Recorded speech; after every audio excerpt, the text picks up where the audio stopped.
am Pastor Dan, and we're doing Spotlight again, and we're doing the parables that talk about the kingdom of heaven.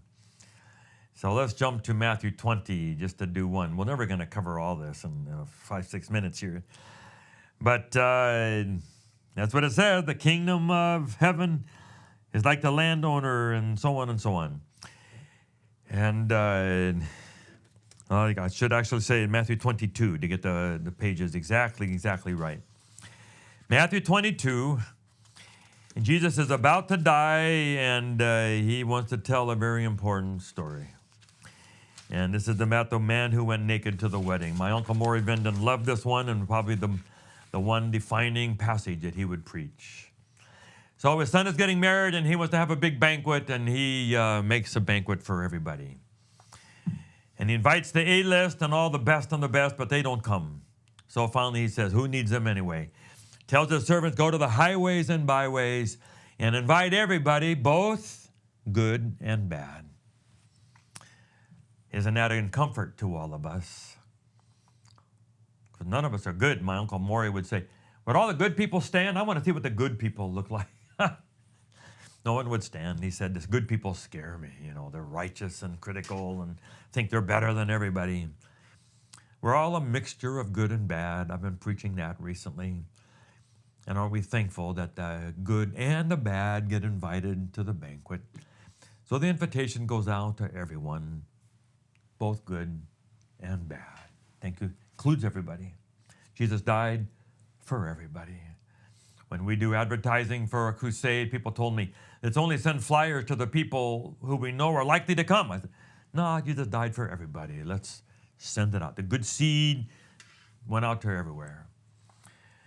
And then the other part that I love about this first part is that it says everything is ready. Everything is ready. He's talking about the cross. When Jesus died, everything was ready. He who has the Son has life. There's nothing else that needed to be done from God's side for everything to be ready. The banquet is ready. You read the book of Hebrews. Now that Jesus has died, we can go right to the throne of grace.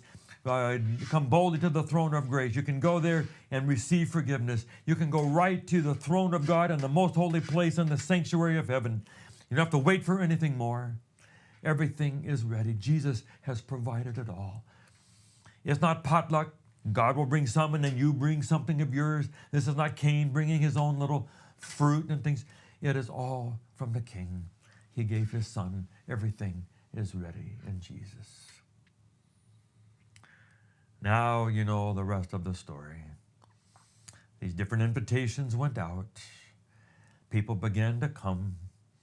They had all been given a wedding garment to wear so they would be appropriate when they came. And then one man comes without the wedding garment. My dear Uncle Maury Venden will talk about the man who went naked.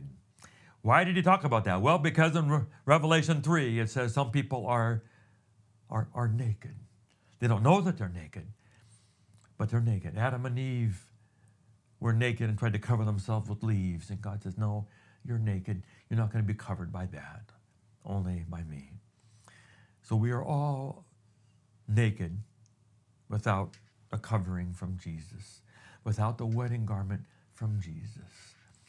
And you've all seen these pictures where they're putting on the white robe of Christ's righteousness. So the question then becomes, what is the white robe? What is the wedding garment? And most of us would say it is the righteousness of Christ that he provided at the cross. I mean, how can you say that's wrong? Because we are righteousnesses as filthy rags, and now we come to God, and he covers us himself with his own robes of righteousness, with the perfect righteousness of Christ provided for us. It's all of Christ. Yes. You could call that first grace. You call that justification. You call that whatever you want to call it. There are many different words that we use for that, but you know what I'm trying to say. It happens in a moment. It happens by faith. It's all from Christ. But Maury wanted to go a little farther, and I'll go a little farther with you today because you go down to Revelation 19. Now we're talking about another wedding passage. There's multiple wedding passages, and you have to work with it. You can't just make it all one. But it says there will be the great wedding supper, the wedding, the bride and the lamb. And it says they were given fine linen to wear. And it says that the fine linen was the righteous acts of the saints. Not the acts of Jesus, the acts of the saints. This is not grace 1, first grace. This is second grace. This is sanctification. This is Christ's righteousness being worked out into the life and becoming changed and transformed to be like Christ, like God. So we become like Christ. We begin to live God-honoring lives that bring glory to God. And we begin to change. And then comes the tagline. In Revelation 19, it says, the fine linen was given to the saints to wear.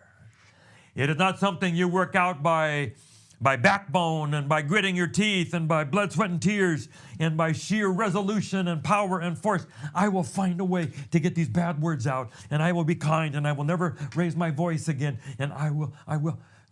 No, it's given.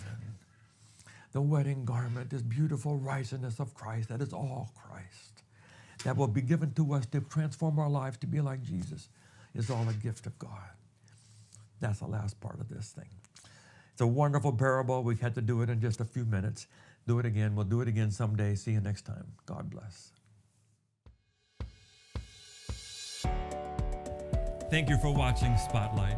We're so excited about this. We hope that you'll subscribe and so you'll get all of them. And please just forward it on to others and tell other people about it. And let's just see what kind of an audience we can get for these messages of Spotlight. God bless you.